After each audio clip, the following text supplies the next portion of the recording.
અહીંયા રાજકોટ શહેરના એ division police સ્ટેશનમાં જનાર્દનભાઈ રામ નરેશભાઈ સાહાની નામના પરપ્રાંતીય ઈસમ છે, એમને ફરિયાદ આપેલી, જેમાં હકીકત એવી છે કે તેઓ તારીખ 25/2/2024ના રોજ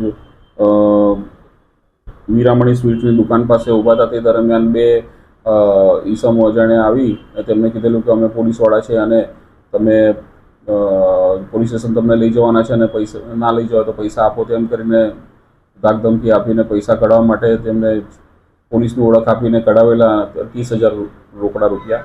અને આ બાબતે એ ડિવિઝન પોલીસ સ્ટેશનમાં ફરિયાદીએ 308, 204 અને 305 મુજબની ફરિયાદ દાખલ કરેલ છે. અને ત્યારબાદ ગુનો દાખલ કર્યા બાદ પોલીસે આ નકલી પોલીસની ઓળખ આપીને પૈસા કઢાવનાર ઈસમને પકડી પાડેલ છે, જેમાં સંદીપ રામાવતને અટક કરવામાં આવેલ છે. તેમજ બીજા આરોપીનું નામ અલ્તાફ મેમણ ખુલેલ છે, જે હાલ વોન્ટેડ છે. ઉપરોક્ત ગુનાની તપાસ હાલ પોલીસ સ્ટેશનના પીઆઈ કરી છે. એમાં આમની પોલીસની ઓળખ આપીને અગાઉ પણ આ સંદીપ રામાવતે એના વિરુદ્ધ ગુનો દાખલ થયો છે અને પોલીસની ઓળખ આપીને ખોટી ઓળખ આપીને